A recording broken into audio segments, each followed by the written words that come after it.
From Hollywood, it's time now for Edmund O'Brien as...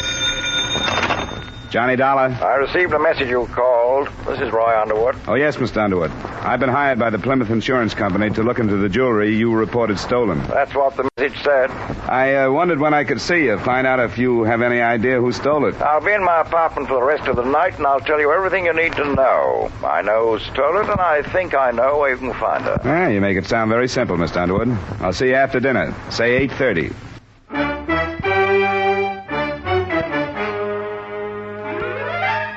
Edmund O'Brien in the transcribed adventure of the man with the action-packed expense account. America's fabulous freelance insurance investigator. Yours truly, Johnny Dollar.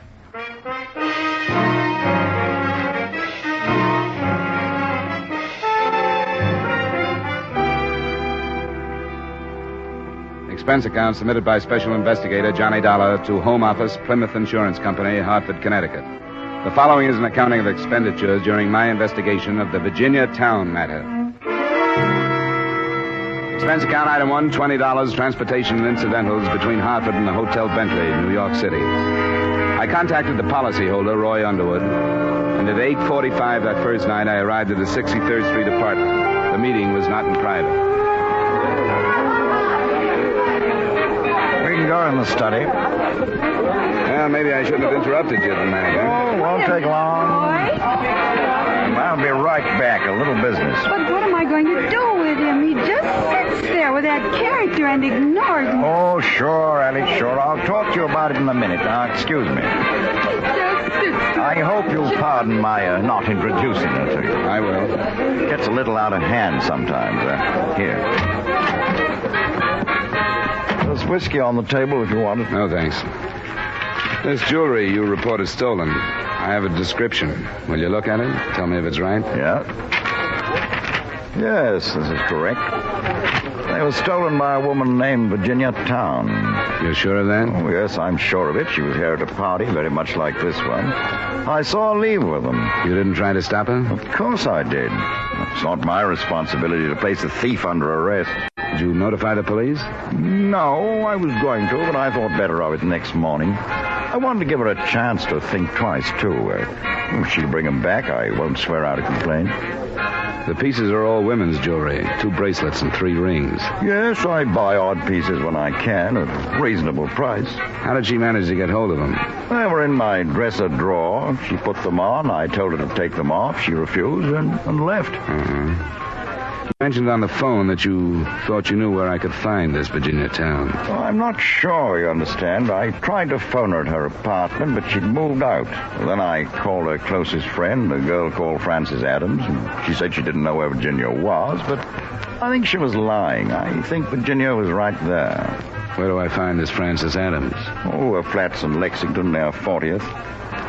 She's a chick girl at the top hat and works till 4 in the morning. I'll give you her address. Before I left, I was shown a posed photograph of Virginia Towne inscribed, "To Roy with more thanks than I can ever say." I didn't keep the photograph, but the vision of the face in it stayed with me.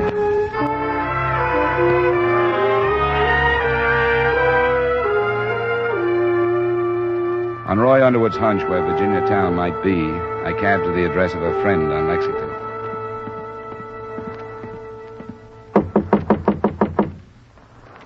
Just a second, Phil. It didn't take... Oh. Miss Virginia Towne? Who are you? My name is Dollar. I'm an insurance investigator.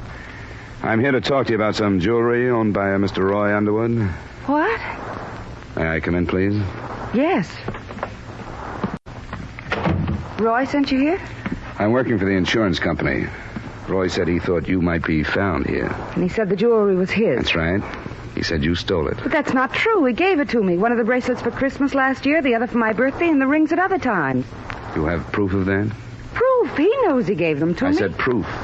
My instinct was that something like this might be the case.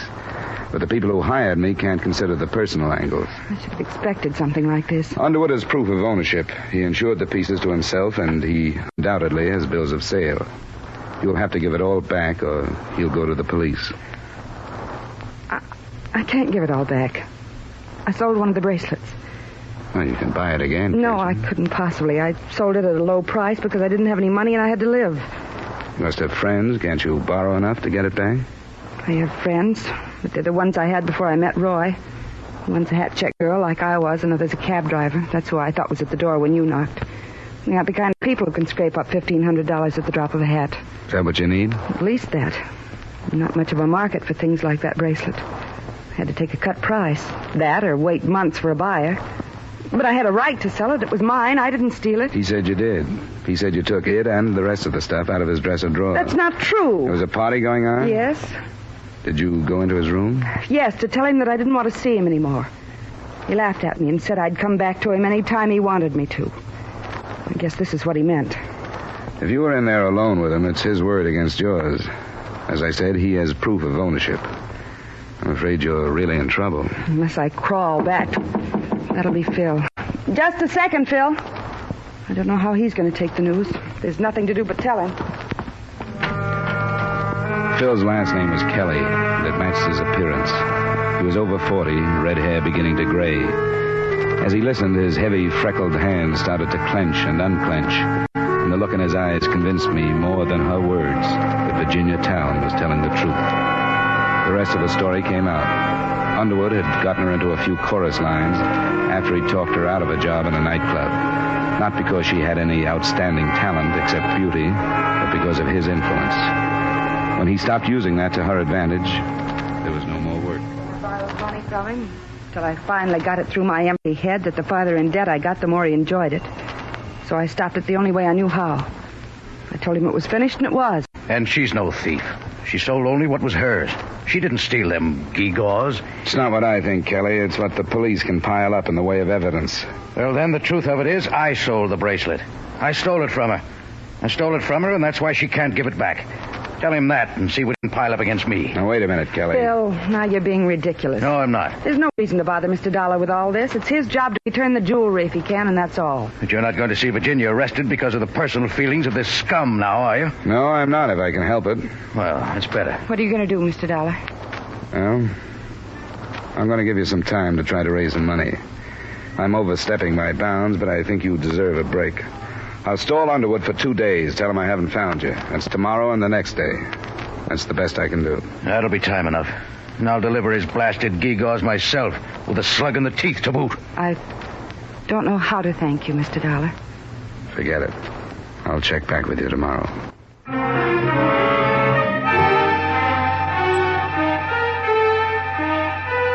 I felt justified in letting personal feelings rule me for that short time, at least, because I was sure the company wouldn't want to be used in any kind of a blackmail scheme. I met Frances Adams, the girl with whom Virginia was sharing the apartment, when I checked the progress the following afternoon. When I went back that evening, $200 had come in, and Kelly was out trying to raise more. I stayed there alone with Virginia, waiting for him to come back.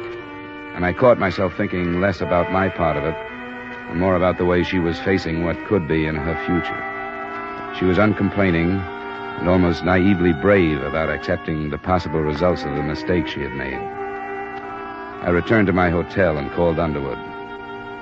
I knew I was on thin ice when I stalled him one more day, but it had to end that third night when she calmly gave me the latest development. We couldn't buy the bracelet if we had $5,000, Johnny. I don't get it. It's been cut up. Even one of the larger diamonds has been cut. When did this come out? This afternoon, about 4. Why didn't you call me then? Because I didn't want anybody else to be here when I told you about it. Well, that doesn't seem to make my next move any easier. I'll have to go to Underwood tomorrow morning. I know you will. That's why I wanted to tell you this way. Because the next time I see you, you won't be my friend. You'll be just another man with some evidence. I've grown used to you as a friend, Johnny. I'm sorry it had to happen this way. No matter how it happened, I'm glad it did. You think we could forget all of it? I wish you'd take me someplace. We can try. Where do you want to go? Any place. Just have a couple of drinks. I don't care. I just want to go someplace with you. Come on, get up. Sure. Hey. What, Johnny?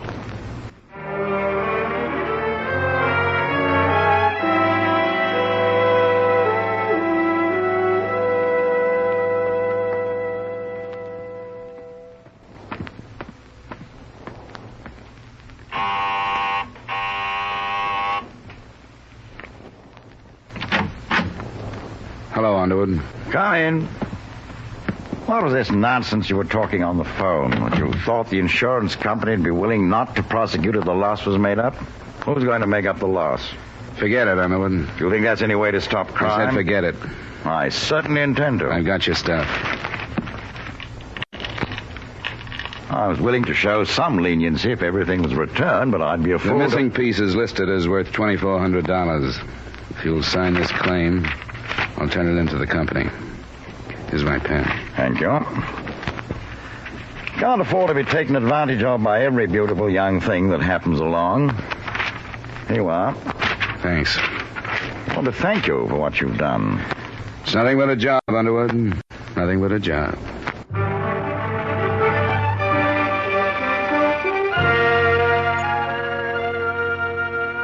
It was 12:15 when I left Underwood's apartment. I had to make my own report on the matter to the police, and that took until 2:30. I then had lunch and went back to my hotel to pack, planning to leave for Hartford as soon as possible. It wasn't very soon. Come. Mr. Dollar? Yeah? Lieutenant Brinker, homicide. What's up, Lieutenant? You made a report earlier this afternoon on some jewelry owned by one Roy Underwood that had been stolen and then partially returned. I did. I guess we need another statement from you. Stuff is missing again, and Roy Underwood has been shot to death. Come on.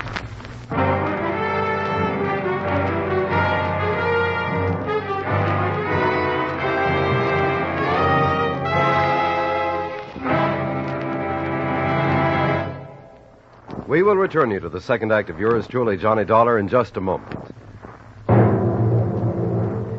And now with our star, Edmund O'Brien, we return you to the second act of yours truly, Johnny Dollar.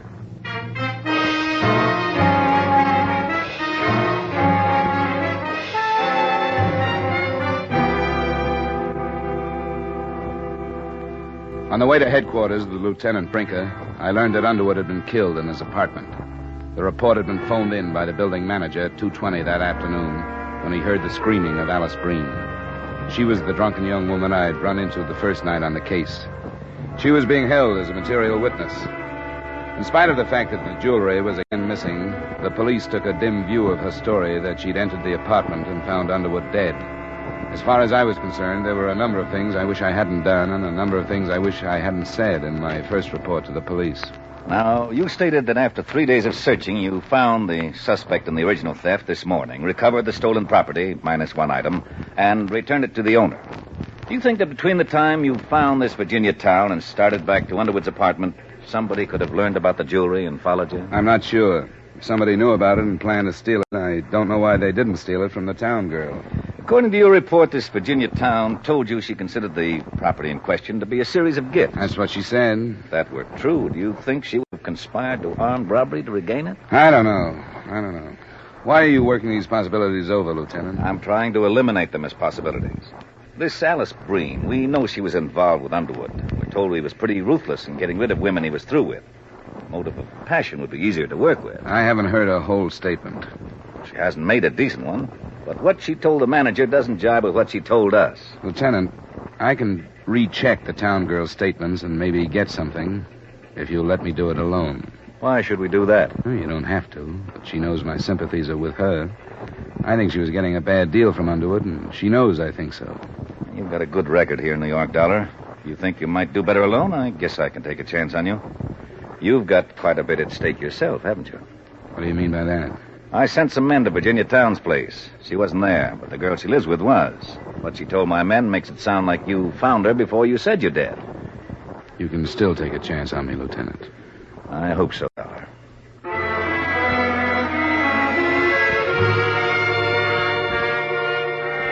By the time I got to the Lexington Avenue apartment, the roommate, Francis Adams, was gone, too. But through his cab company, I did locate Phil Kelly. I swear I didn't even know about it. I was brought up to mourn the dead, but if you'll excuse me, I can't bring myself to it this time. Well, that's hardly the point. Where's Virginia? I don't know. Where's Francis Adams? I don't know that either. This is a work day. I've been on the go since morning. Where would Virginia go? You must have an idea. From what I've seen, I wouldn't be at all surprised if she wasn't looking as hard for you as you are for her. Have you thought of that? Why would she do that? You don't know? Well, come. She has the strongest motive for the killing so far. If I can't find her, I'll have to tell the police that's why she's hiding. Now, that isn't so at all. What other reason would she have? They'll ask me that, and I'll have to answer them. She's no murderess. Well, she's acting mighty like one. Get into the cab.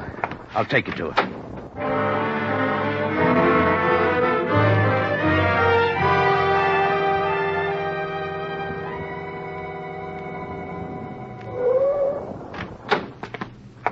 That's the door there.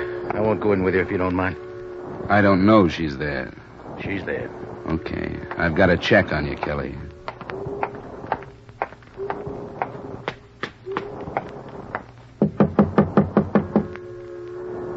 Who is it, Phil? It's Dollar. Let me in. Why did you come here? Who told you where I was? What are you doing here? It's none of your business. You did your job, didn't you? You told me last night that no matter what your personal feelings were, you had to do your job. Well, you did it. Why can't you leave me alone now?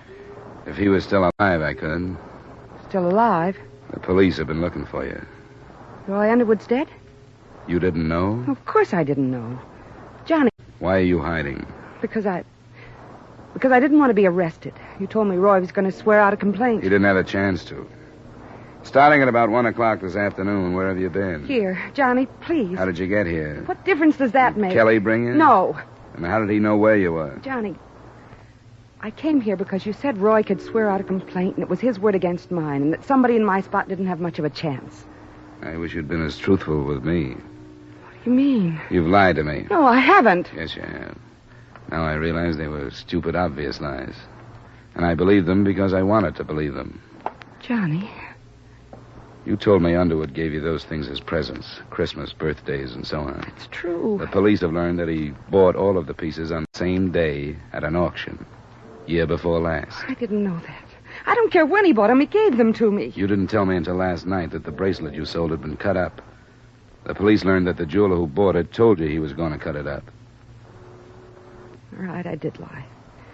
You offered me 2 days to try and think of something to do. I gave you 3, and I'm in trouble because of them. Is that all they mean? Yeah. Now that's all they mean. Johnny, how can you say that? Because your lies have made you a lot less beautiful than I thought you were. Johnny. I have to clear myself with the police. Not only about robbery, but about murder now. The only way I can do that is to take you in. Let you clear up your lies, if you can. I'm sorry, Johnny. About what? That it had to be this way. I'm sorry. If you're ready to go, there's a cab waiting.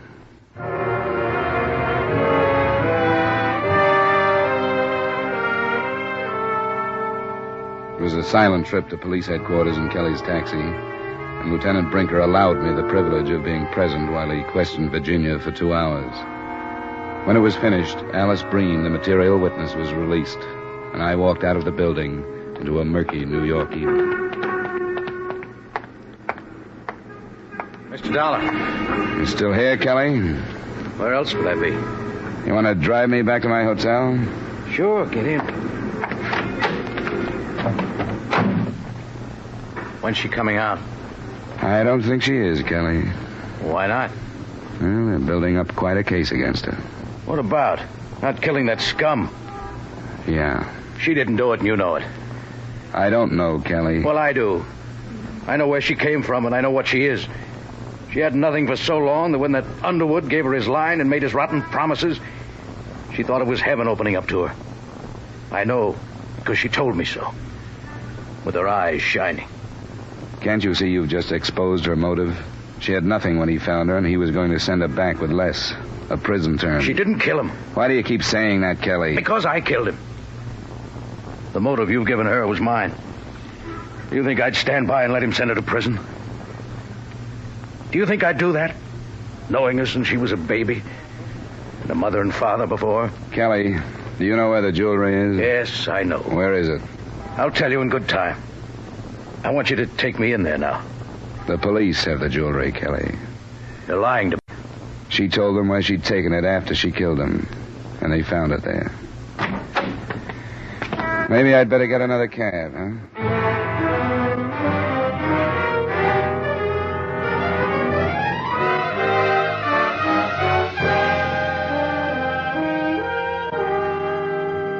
Expense account item 2, $230. Miscellaneous. Item 3, same as item 1, transportation back to Hartford. Expense account total, $270. Remarks? Please make the check payable to Charles Hagan, attorney for the defense in the case of the People versus Virginia Towne. Yours truly, Johnny Dollar.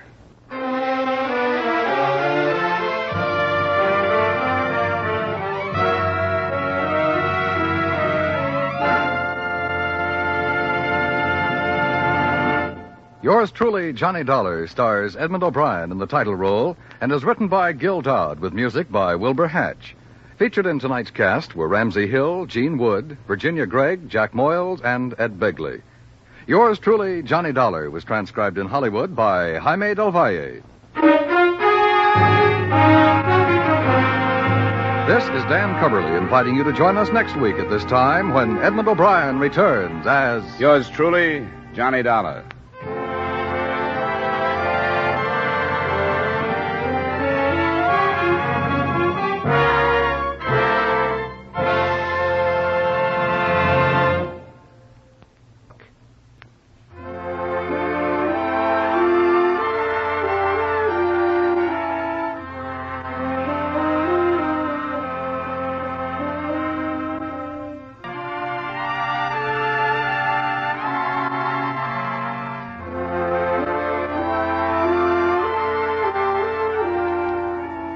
This is CBS, the Columbia Broadcasting System.